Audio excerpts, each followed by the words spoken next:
우리가 계속해서 로마서 말씀을 보고 있는데요. 6장에서 말씀했던 내용들을 간략하게 요약을 하면은 예수 그리스도를 믿어서 구원을 받은 우리들은 예수 그리스도와 함께 십자가에서 죽었기 때문에 죄에 대하여 죽었다라고 말씀했습니다. 더 이상 죄의 지배 아래 살아가지 않는 죄의 종이 아니다라는 거죠.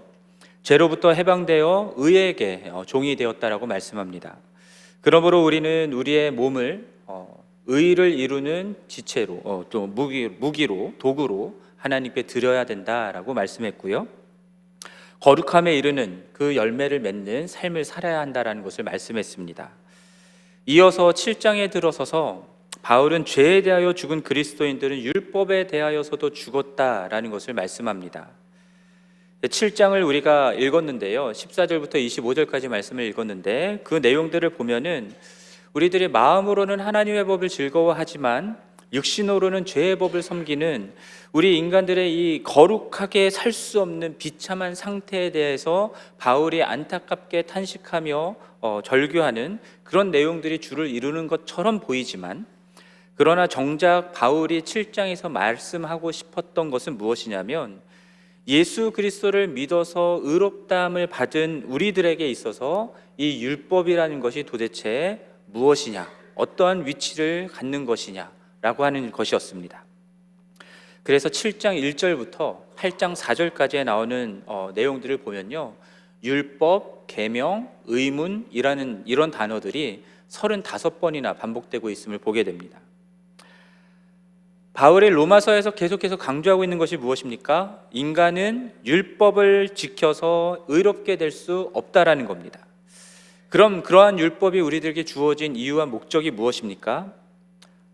3장부터 오늘 본문까지 계속해서 말씀하고 있는 것이 율법은 죄를 규정합니다. 율법이 아니었으면 이것이 죄인지도 몰랐을 텐데 율법으로 말미암아 죄를 깨닫게 된다라는 거죠. 율법이 들어온 것은 범죄를 더하게 하려 한다라는 말씀도 했고요. 따라서 율법은 이 세상의 모든 사람들이 하나님의 진노의 심판 아래 놓여 있음을 드러내는 것이다 라고 말씀합니다. 그래서 율법을 지켜 행하는 것은 인간이 구원을 받을 수 있는 길이 아닙니다. 오히려 율법 아래에 있는 사람들은 범죄한 자로 드러날 수밖에 없고요, 따라서 하나님의 진노의 심판을 받아 멸망당할 수밖에 없다라는 겁니다. 그러나 예수 그리스도로 말미암아서 율법의 정죄의 심판을 받지 않아도 되는, 예수 그리스도께서 우리를 위해서 대신 십자가를 지심으로 우리의 죄값을 치르심으로 우리는 더 이상 그러한 율법의 정죄를 받지 않아도 되는 은혜를 입게 되었습니다.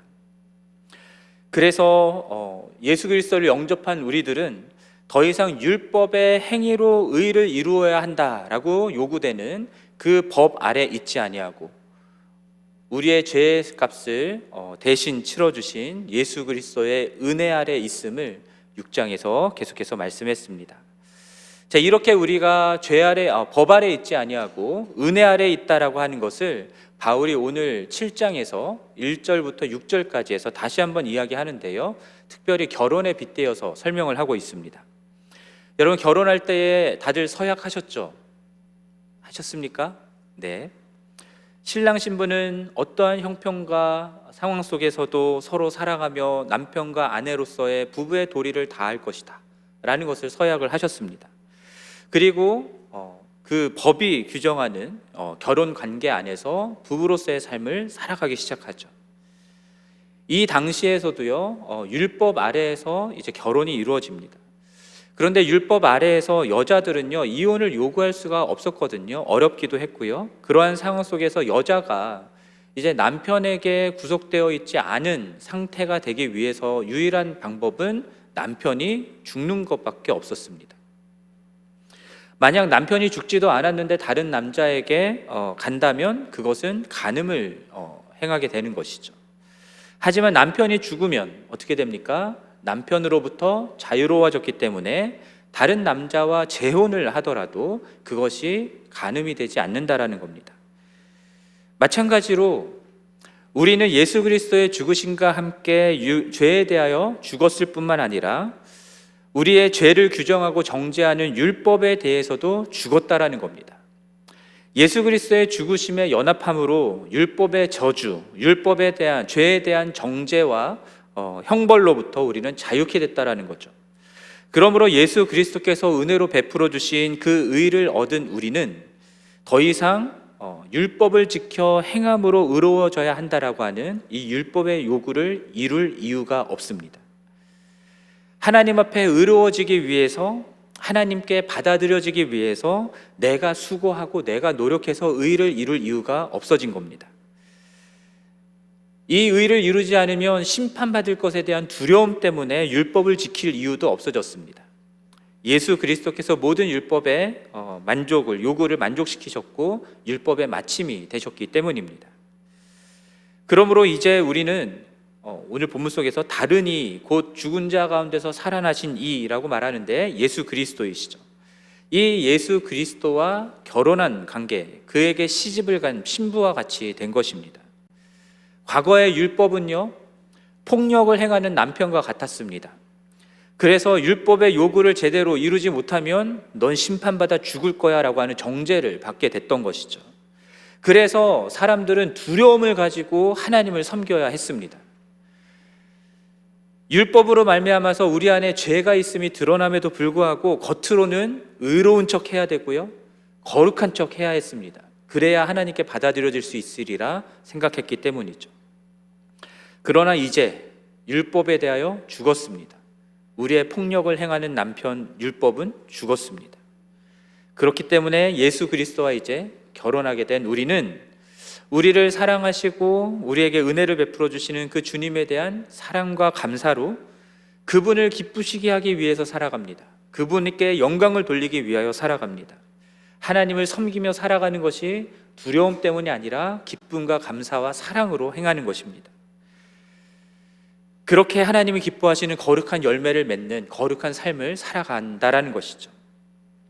그래서 우리가 하나님을 섬기고 거룩한 삶을 살아가고자 하는 동기 자체가 율법의 아래에 있을 때와 은혜 아래에 있을 때가 완전히 다른 겁니다. 두려움이 아니라 사랑의 동기로 우리는 거룩한 삶을 살아가는 겁니다. 또한 6절에서 말씀하는 것처럼 율법의 조문에 묵은 것으로 지키는 것이 아닙니다. 우리 안에 계신 성령 하나님이 우리 마음에 새겨주시는 그 율법을 따라서, 하나님의 법을 따라서 하나님을 섬기는 자들이 된 것입니다. 그러므로 거룩한 삶을 살아가는 것, 하나님을 섬기며 살아가는 것, 그것도 내가 노력하고 내가 힘써서 하는 것이 아니라 우리 안에 계신 성령 하나님이 동력이 돼서 그 삶을 살아갈 수 있게 하셨다라는 것을 말하는 거예요. 그래서 율법 아래에 있을 때와 은혜 아래에 있을 때에 우리들의 신앙생활은 완전히 달라지는 겁니다. 우리가 신앙생활하는 동기와 동력 자체가 완전히 달라지는 겁니다.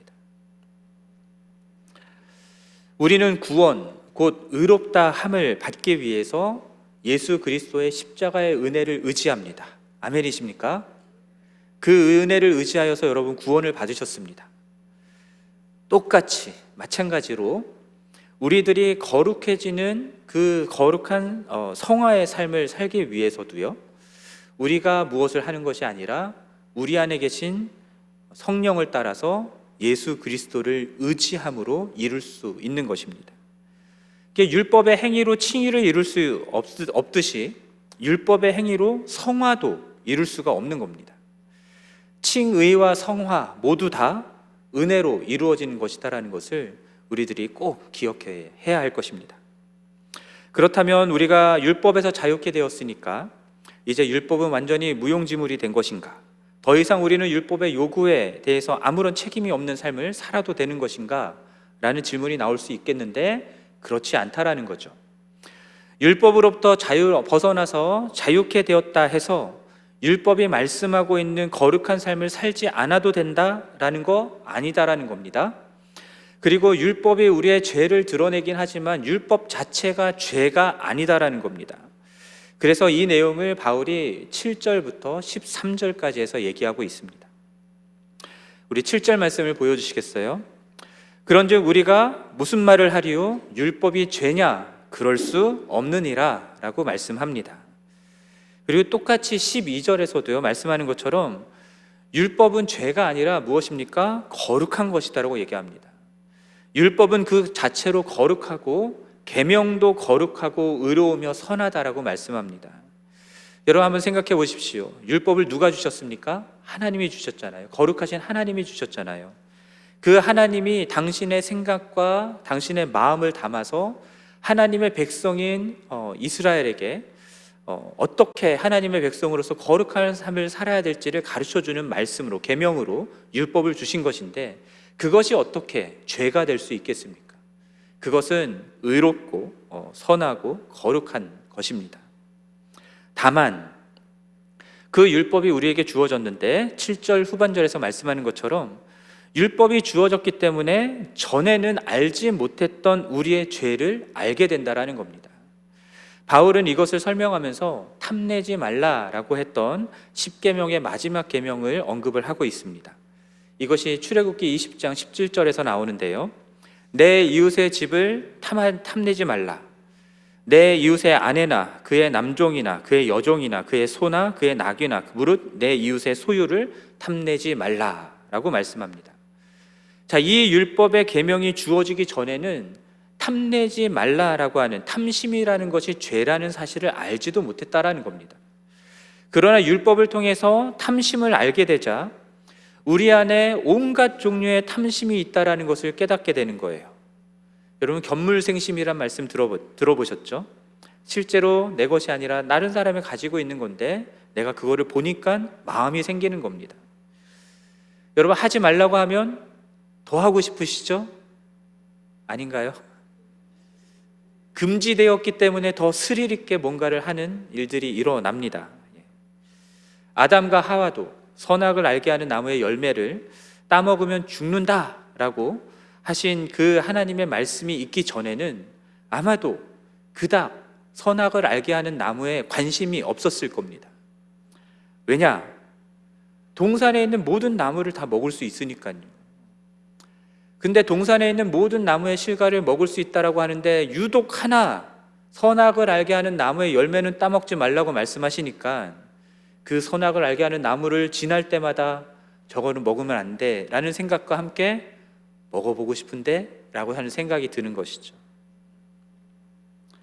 그때 뱀이 와서 유혹을 하니까 이것이 더 먹음직스럽게 보이고 보암직도 하고 지혜롭게 할 만큼 탐스럽게 보여서 그래서 결국은 따먹게 된 겁니다. 율법은 그대로 있었지만, 하나님의 계명은 그대로 있었지만 죄가 기회를 타서 계명으로 말미암아 우리의 마음속에 있는 탐심을 끌어낸 것이고, 그로 인해서 죄를 범하게 된 것이라는 겁니다. 그래서 바울은 율법이 없었으면 죄가 될 수 없었을 것이다라고 말씀해요. 율법이 없었으면 죄를 알지도 못하고, 그렇기 때문에 나는 죽을 이유도 없고 그냥 살아 있었을 텐데, 그런데 계명이 들어오니까, 율법이 들어오니까 내가 이렇게 죄인이다라는 사실을 알게 되고, 그로 인해서 죄를 짓게 되고 따라서 결국은 죽게 되는 일이 일어난 것입니다. 근데 여기서 우리가 한 가지 짚고 넘어가야 될 것이 있습니다. 9절 말씀을 보면은 전에 율법을 깨닫지 못했을 때에는 내가 살았더니 라고 하는 부분이 있거든요.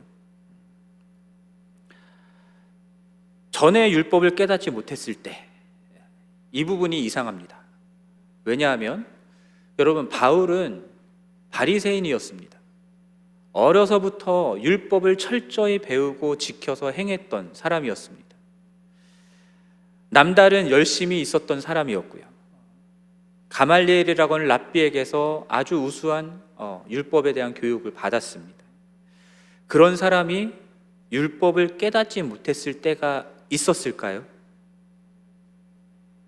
이거를 어떻게 우리가 해석해야 할까요? 저는 이렇게 설명할 수 있을 것 같습니다. 바울은 분명 율법을 알고 있었습니다. 그러나 율법을 통해서 바울은 스스로가 죄인이다라는 걸 알게 된 게 아니라 나는 여전히 의롭다라는 생각을 하게 된 겁니다. 왜냐하면 율법을 나름 열심히 잘 지키고 있었으니까.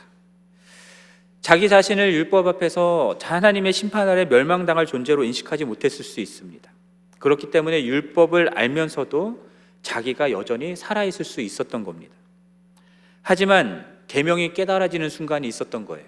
율법이 깨달아지는 순간이 있었습니다. 그때에 자기 안에 죄된 본성까지 발견하게 되면서 자신이 정말 구제불능의 죄인이라는 사실을 알게 된 것입니다. 계명으로 인한 행위는 아니지만 자기 마음속 깊은 곳에 있는 죄된 본성이 있다는 걸 발견하게 되고, 그것 때문에 하나님 앞에 심판받아 멸망당할 수밖에 없는 철저한 죄인이라는 사실을 인정할 수밖에 없었던 것입니다. 그럼 바울이 언제 이렇게 깨달아 알게 됐을까요? 사도행전 9장에 나오는 것처럼 예수 그리스도를 믿는 사람들을 핍박하기 위해서 다메섹으로 올라가던 중에 예수 그리스도를 만나게 됐을 때였습니다. 예수 그리스도를 만나게 됐을 때 바울은 그가 이제까지 배우고 알고 확신했던 구약 성경과 율법에 대한 내용들, 그리고 그동안 자신이 정말 믿어 의심치 않았던 그런 모든 것들이 다 다른 해석으로, 다른 이해를 갖게 됐던 것입니다. 그래서 자신이 그토록 증오했던 율법의 저주로 말미암아 십자가에 달려 죽은 예수는 절대로 그리스도가 될 수 없다라고 믿었던 그 예수가 정말 하나님의 그리스도였구나라는 것을 인정할 수밖에 없었고, 그래서 바울은 예수 그리스도를 만나고 얼마 되지 않아 곧 바로 나가서 예수가 그리스도이심을 증거하는 사람이 될 수 있었던 겁니다. 이러한 예수 그리스도를 만나기 전까지 바울은 자신의 열심으로 율법을 지켜 행하기에 의롭다 생각했을 거예요. 예수를 믿는 자들을 핍박하는 것이 하나님을 위한 일이고, 그렇게 함으로 나는 의를 이룰 수 있다라고 믿었을 겁니다. 그러나 예수 그리스도를 만난 이후로는 이전에 그가 알고 있던 율법은 더 이상 같은 율법이 아니었던 겁니다. 율법이 요구하고 있는 거룩함에 자신은 절대로 미치지 못할 죄인이다라는 사실을 철저하게 깨달아 알 수밖에 없었던 것이죠. 바울이 그러했던 것처럼 성경 속에는 예수 그리스도를 만났기 때문에 자신이 죄인됨을 깨닫고 회개하는 그런 경우들이 나옵니다. 베드로도 그랬죠. 베드로가 예수님을 처음 만났을 때에는 아무렇지도 않았습니다. 그런데 예수님이 그리스도다라는 사실을 알게 되자 누가복음 5장 8절에서 어떻게 고백을 하냐면, 주여 나를 떠나소서 나는 죄인으로소이다 라고 고백하게 됩니다. 우리가 잘 아는 이사야 6장 5절 말씀에서도 이사야 선지자잖아요. 선지자, 하나님의 말씀을 선포하는 사람입니다.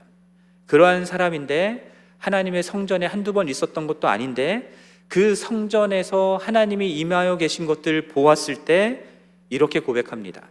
화로다 나여 망하게 되었도다. 나는 입술이 부정한 사람이요 나는 입술이 부정한 백성 중에 거주하면서 만군의 여호와이신 왕을 배웠음이로다. 여러분, 이렇게 자신이 죄인됨을 깨닫고 나의 죄를 고백하게 되는 것은 단순히 교회를 다닌다고 할 수 있는 것이 아닙니다. 단순히 말씀을 읽고 지금 설교를 듣는다고 할 수 있는 것도 아닙니다.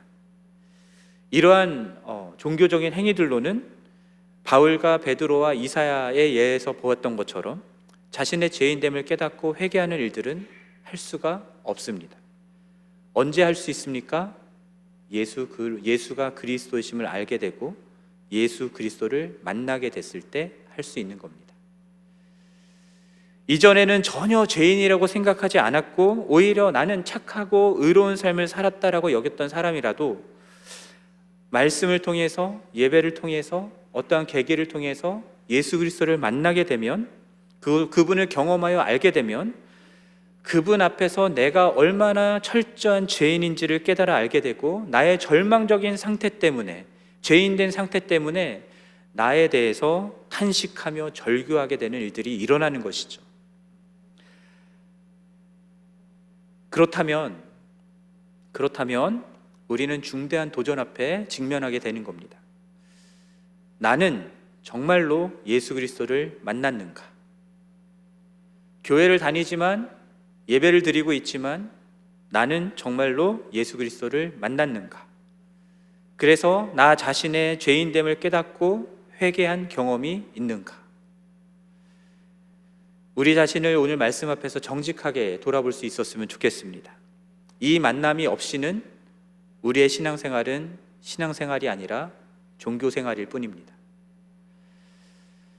그러므로 아직까지 예수 그리스도를 만나고 자신의 죄인됨을 깨닫고 회개한 경험이 없는 분들이 이 자리에 계신다면, 그리고 온라인으로 예배를 드리고 계신다면 오늘이 바로 그날이 되기를 간절히 바랍니다. 자, 예수 그리스도를 만나고 영접하여서 구원을 받은 바울은 이제 오늘 본문 우리가 읽었던 14절부터 25절까지 해서 자기 안에서 율법이 드러내는 죄에 대한 투쟁에 대해서 생생하게 기록하고 있습니다. 자, 이 본문에 대해서 어떤 사람들은 예수를 믿고 구원받은 사람들에게서 일어나는 일들이 아니다, 이것은 불신자들에게서 일어나는 일이다 라고 말하는 사람들이 있는데요, 저는 이것이 명백하게 예수 그리스도를 믿고 구원받은 그리스도인들 안에서 일어나는 일이다 라고 믿습니다. 왜냐하면 한 가지 증거는 오늘 본문 7장 13절까지에서는 동사들이 과거형으로 쓰입니다. 근데 14절부터는 동사들이 현재형으로 쓰입니다. 바울은 자신의 현재에 지금 이런 일들이 일어나고 있음을 이야기하고 있는 것이고요, 그리고 또한 자기 안에서 이것이 한 번이 아니라 계속해서 일어나고 있음을 이런 식으로 표현한 것이라 생각합니다. 그리고 바울은 또한 오늘 본문 속에서 자신이 선을 행하기를 원한다라고 말하고 있어요. 속사람으로는 하나님의 법을 즐거워한다라고 말하고 있습니다. 그러나 한편으로는 원치 않는 악을 행하고 그 악이 자기 안에 있고 죄가 나를 사로잡아 간다라는 것을 본다라고 말씀하고 있죠. 죄에 대하여 죽었으나 여전히 육신을 입고 살아가며 죄와 싸워야 하는 그리스도인들의 현실을 여실히 보여주는 부분입니다. 만약에 여기서 나오는 나가 불신자였다고 한다면 이러한 투쟁이 일어날 이유가 없습니다. 죄의 종인 사람이 죄와 싸울 이유가 없습니다. 불신자는 죄에 대한 정의 자체가 성경이 말하고 있는 것과 다릅니다. 성경이 말하고 있는 죄를 죄로 여기지 않습니다. 그냥 도덕적이고 법적인 죄를 짓는 것만을 죄라고 생각을 하죠. 그러니까 죄에 대하여 특별히 괴로워할 이유가 없습니다. 자기가 법을 잘 지키고 도덕적으로 살아가면 그러면 죄에 대하여 걱정할 이유가 없습니다. 오히려 성경이 말하고 있는 죄를 그들은 즐기면서도 도덕적으로나 법적으로 저촉되지만 않는다면 나는 괜찮다라고 여기며 살아갑니다. 왜냐하면 그들 안에는 성령 하나님이 계시지 않기 때문이죠. 그래서 죄에 대한 책망이 없습니다. 성령의 소욕이 무엇인지도 알지 못합니다. 그렇기 때문에 자신의 죄인됨을 자각하지도 못하고 괴로워하지도 않고 회개할 수도 없는 겁니다. 그러니까 14절 이후에 나오는 25절까지 나오는 모든 내용들은 다 이미 구원받은 예수 그리스도를 믿어 영접한 자들, 예수 그리스도를 만난 자들 안에서 일어나는 죄에 대한 투쟁과 갈등을 말하고 있는 것으로 보아야 할 것입니다. 14절 말씀을 다시 보면 나는 육신에 속하여 죄 아래 팔렸다라고 말씀하죠. 그런데 우리가 알고 있습니다. 이미 바울은 우리가 죄에 대하여 이미 죽었다라고 선포했습니다. 그렇기 때문에 이 말씀을 우리가 다시 죄의 종이 되었다라는 말로 이해할 수는 없습니다. 우리가 여전히 죄의 영향력 아래 놓여있는 육정에 매여있는 육체를 가진 존재다라고 이해할 수 있습니다. 그렇기 때문에 15절 말씀 보면은 도저히 이해할 수 없는 일이 일어난다라고 말하는 거예요. 원하는 것, 해야 한다라고 생각하는 것은 하지 않고 미워하는 것, 해서는 안 된다라고 생각하는 그 일들을 내가 행하고 있기 때문입니다. 그럼 이런 일들이 도대체 왜 일어나는 것일까? 바울은 17절에서 그와 같은 일을 행하는 것이 나 자신이 아니라 내 속에 거하고 있는 죄다라고 말씀합니다. 20절에서도 똑같이 얘기합니다. 이를 행하는 자가 내가 아니고 내 속에 거하는 죄다라고 똑같이 얘기하죠. 21절에서는 나에게 악이 함께 있다라는 말씀도 하고 있습니다. 결국 육신을 입고 있는 우리 안에는 여전히 죄된 본성이 있다라는 것을 얘기하는 것입니다. 바울은 죄된 본성을 가진 자신의 육신 안에는 선한 것이 하나도 없음을 고백합니다. 왜냐하면 선을 행하려고 하는 의지는 있다 하겠지만 실제로는 행하지 않고 있기 때문입니다. 그래서 말씀드렸던 것처럼 21절에서 바울은 이렇게 선을 행하기 원하는 자기 안에 악이 함께 있구나라는 사실을 하나의 법칙처럼 깨닫게 되었다라고 말씀합니다. 자, 그의 속사람, 자신의 가장 깊은 자아죠. 그 자신의 가장 깊은 자아는 하나님의 계명을 지켜 행하기를 즐거워한다라고 말하는데, 그러나 자기 속에 있는 또 다른 법이 있습니다. 죄의 법이죠. 그 죄의 법이 나를 사로잡아서 범죄케 하는 장면을 자기 안을 들여다 볼 때마다 발견하게 되는 겁니다. 죄에 대하여 갈등하고 있다라고 제가 말씀드렸지만, 사실은 번번이 죄에 대해서 패배하고 있는 모습을 보여주는 겁니다. 그러한 자신의 상태를 바울이 24절에서 이렇게 표현하는 것이죠. 오호라, 나는 곤고한 사람이로다. 이 사망의 몽에서 누가 나를 건져내랴. 곤고하다라고 하는 단어가 요한계시록 3장 17절에서 쓰였습니다. 라오디게아 교회를 향해서 쓴 말씀인데요, 스스로는 풍족하고 부족한 것이 조금도 없다라고 여겼던 라오디게아 교회였습니다. 하지만 그들의 실상은 비참하고 불쌍하고 가난하고 눈이 멀고 벌거벗은 그런 상태에 있었다라는 것이죠. 그 라오디게아 교회를 표현하면서 곤고하다라는 표현을 썼습니다. 마찬가지로 마음으로는 하나님의 법을 즐거워한다라고 하지만 행위로는 의롭다 여길 삶을 살아간다라고 하지만 여전히 사망의 몸에 매여서 죄의 법 앞에 사로잡혀서 질질 끌려가서 죄를 범하고 있는 그러한 비참한 죄인의 상태에 있다라는 것을 나는 공고한 사람이다라고 탄식하며 절규하고 있는 거예요. 이것을 통해서 우리가 무엇을 할 수 있냐면, 여러분, 아무리 구원받은 그리스도인이라 하더라도, 우리가 마음으로 아무리 하나님의 법을 즐거워한다고 하더라도 우리의 힘으로는 여전히 율법을 지킬 수 없다라는 겁니다. 우리의 힘으로는 여전히 거룩하고 의로운 삶을 살아낼 수가 없다라는 겁니다. 그래서 앞서 말씀드렸던 것처럼 예수 그리스도를 믿어 의롭다함을 받고 구원을 받았다라고 해서 우리가 우리의 힘으로 의롭게 살 수 있다, 거룩게 살 수 있다, 여러분 착각하시면 안 됩니다. 우리는 율법의 요구를 이룰 수 있는 존재들이 아니기 때문입니다. 우리는 여전히 육체를 입고 있기 때문입니다. 그래서 우리가 말씀드렸던 것처럼 은혜로 구원을 받잖아요. 마찬가지로 은혜로 우리는 거룩한 삶을 살아갈 수 있는 겁니다. 여러분, 열심히 운동하시는 분들이 계시죠? 그래서 막 근육이 생깁니다. 그러면 처음에는 5파운드 드는 힘으로 운동하다가 10파운드, 20파운드, 30파운드, 나중에는 막 3대 해갖고는 몇백 파운드 든다고 막 자랑하고 그러잖아요. 운동을 하면 할수록 근육이 생기고 힘이 생기고 내가 더 많은 것들을 들 수 있는 것처럼 우리가 의로운 삶을 살아가는 것, 거룩한 삶을 살아가는 것도요,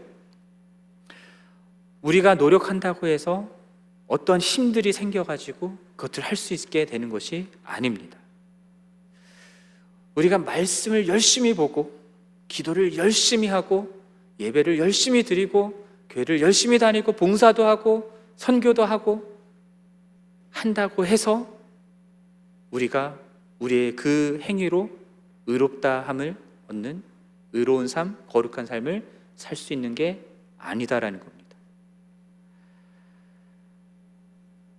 거룩하고 의롭게 변화되어가는 성화의 삶은요, 우리들의 신앙생활이 깊어지면 깊어질수록 내가 내 힘으로 뭔가를 의롭게 살 수 있다 하는 확신이 생기는 것이 아니라 나는 정말 아무것도 할 수 없는 죄인이구나라는 것을 더욱더 절감하게 되는 것이 성화의 삶의 조건입니다. 그래서 바울처럼 오호라 나는 공고한 사람이다 라고 하는 이 고백이 점점 더 깊어지는 것이죠. 그런데 거기에 머물지 않습니다. 동시에 25절에서 말씀하는 것처럼 우리 주 예수 그리스도로 말미암아 하나님께 감사한다라고 말했던 것처럼 그렇게 공고한 내가 예수 그리스도의 은혜가 절대적으로 필요하다는 사실을 더욱더 절감하게 되는 일들이 일어나는 겁니다. 그래서 죄에 대한 깨달음도 깊어질 뿐만 아니라 주님의 은혜에 대한 깨달음도 깊어지는 것이 성화의 삶입니다. 그래서 내 노력이 아니라 주님을 의지해서, 주님의 은혜를 의지해서 주님이 나를 변화시켜가는 삶을 사는 것이 성화의 삶입니다.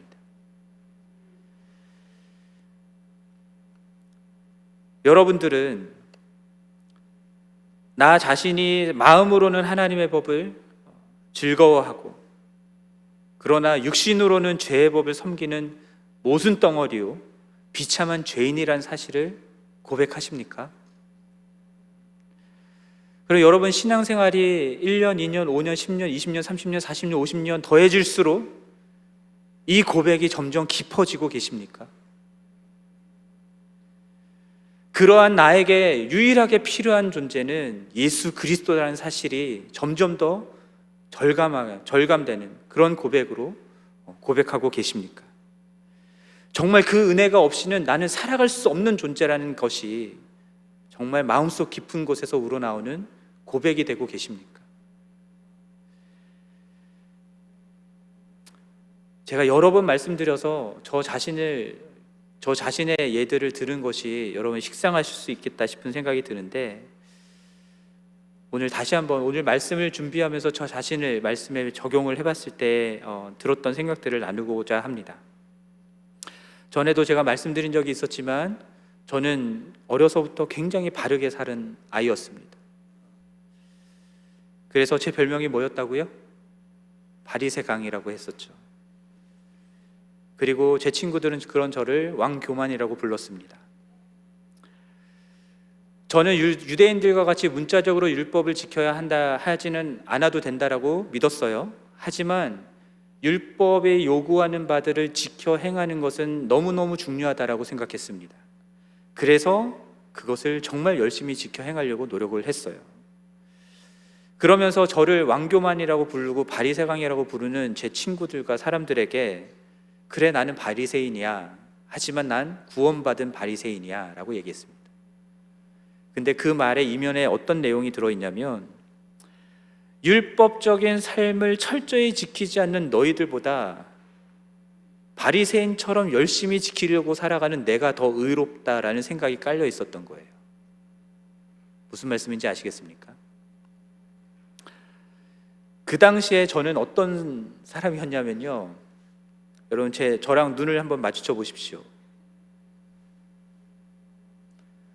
여러분 어떤 생각이 드십니까? 별 생각이 안 드시죠 지금은?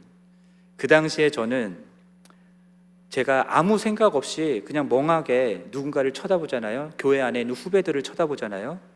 그러면 그 후배들이 고개를 이렇게 돌렸습니다. 이렇게. 왜냐? 자기 안에 있는 숨겨진 죄가 드러날 것 같았대요. 그래서 내가 막 정죄할 것 같았대요. 그냥 쳐다만 봐도 정죄감을 주는 사람이 저였습니다. 그 당시에 저를 만나지 않으신 것이 여러분에게 복입니다. 그때를 생각해보면, 그리고 더 어렸을 때를 생각해보면 저는 행위적으로는 아무 문제가 없었습니다. 하지만 제 내면에서 일어나고 있는 죄된 욕망들, 분노들, 정죄감, 시기감, 열등감, 그리고 음란한 생각들, 이런 것들을 제대로 보지를 못했어요. 저의 행위에 따른 자기의에 눈이 멀어 있었기 때문입니다. 내 행위 때문에 내가 의롭다라고 생각하면서 나 자신을 속이고 있었던 거예요.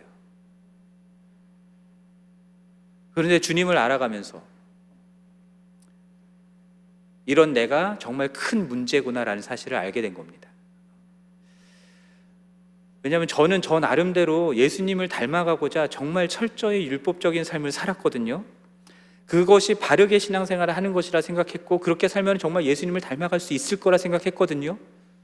그런데 그렇게 되어가고 있는 저의 모습이 누구를 닮아가고 있냐면 예수 그리스도와는 멀어지고 오히려 대제사장, 바리새인, 서기관과 같은 종교 지도자들을 닮아가고 있었습니다.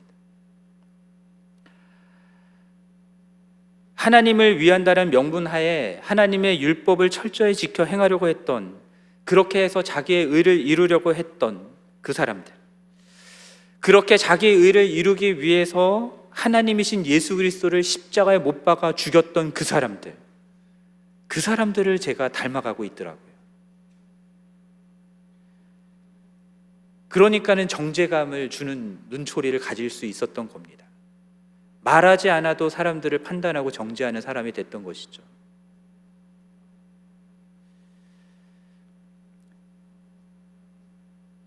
그리고 그러한 제 안에 있는 가장 큰 죄악이 무엇이냐면, 하나님 보여주셨던 것이 자기의였습니다. 내 노력으로 내가 의를 이루겠다라는 것이죠. 내가 내 노력으로 의를 이루어 내가 나 자신을 구원하겠다라는 겁니다. 전에는 알지 못했어요. 그렇다고 제가 말씀을 안 받던 것이 아닙니다. 저는 중학교 1학년 때부터 누가 시키지 않아도 매일매일 말씀 큐티를 했던 그런 바리새적인 학생이었습니다. 그런데 그 말씀들을 묵상해 나가는 과정들 속에서 점점 말씀이 쌓이고 그 가운데 하나님을 만나는 일들이 생기니까, 그러니까 하나님이 제 안에 말씀을 통해서 제 안에 자기의의 죄가 있다라는 것을 말씀해 주시고 보여주신 겁니다. 그리고 그러한 자기의의 근원에는 내가 스스로 하나님이 되고자 하는 그 교만이 있었던 겁니다. 내가 스스로 의로워질 수 있다? 이거 달리 얘기하면 나는 내가 스스로 죄가 없는 하나님이 될 수 있다라는 말과 다르지 않습니다. 정말 왕교만했죠. 제 친구들이 저를 왕교만이라고 불렀던 게 이런 이유 때문에 불렀는지 잘 모르겠는데 어쨌건 그 친구들이 맞았습니다. 그리고 저는 이 교만과 자기의의 죄악과 평생 싸워야 할 것입니다. 여러분들도 마찬가지입니다. 여러분들은 어떠십니까? 여러분들도 여러분 안에 있는 죄악된 모습들을 좀 분명하게 바라보고 계십니까? 여전히 죄가 나를 사로잡아 율법이 금하는 죄악을 범하게 하고 있지는 않은지 여러분 정직하게 여러분 자신을 바라보고 계십니까? 여전히 자기 의를 이루려고 하는 그런 교만한 가운데 있지는 않은지, 알게 모르게 자꾸만 하나님의 자리에 서서 나는 의롭고 너희는 죄인이다라고 정죄하고 판단하는 자리에 서 있지는 않은지 여러분 자신을 잘 살펴보실 수 있기를 바랍니다. 그러한 여러분들을 주님이 만나 주실 것이고요, 그래서 여러분들은 철저하게 여러분 자신에 대해서 절망하게 되기를 바랍니다. 나는 공고한 사람이로다. 이 사망의 목에서 누가 나를 건져내랴. 탄식하고 절규하는 은혜가 우리 모두에게 있기를 간절히 바랍니다. 그때라야 비로소 오직 예수 그리스도만이 우리를 구원하실 수 있는 유일한 분이라는 것, 그리고 여전히 죄 가운데 살아가는 나를 거룩하고 의로운 삶으로 변화시켜 가시는 분도 그 예수 그리스도라는 사실을 깨달아 알게 될 것이기 때문입니다. 그러므로 여러분 날마다 예수 그리스도 앞에 나아가십시오. 그분을 만나십시오. 예배에 와서 찬양하고 말씀 듣고 기도하고 그냥 돌아가는 게 아니라 내가 예수 그리스도를 만났노라고 고백하는 예배를 드리시기를 바랍니다. 말씀을 듣고 묵상하면서 우리의 성경 지식만을 키워나가는 것이 아니라 말씀 가운데 나에게 말씀하시는 예수 그리스도를 만났다라고 고백할 수 있는 은혜가 있기를 바라고요. 기도하면서 내가 바라는 거 아뢰는 것으로 끝나고 내가 바라는 소원 이루는 것으로 끝나는 것이 아니라 기도하는 가운데에 나에게 찾아오시는 예수 그리스도를 내가 만났노라고 고백하는 은혜가 있기를 바랍니다. 그렇게 예수 그리스도를 만나셔야 합니다.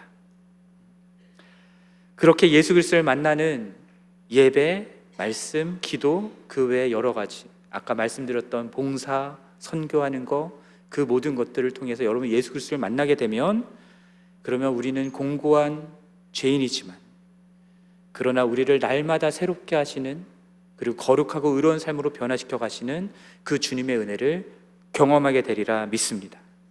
그리고 그러한 주님의 은혜로 말미암아 변화되고 새로워지는 우리들의 삶을 통해서, 거룩한 성화의 삶을 통해서 하나님께 영광을 돌리는 우리 모두가 되기를 주님의 이름으로 간절히 축원합니다.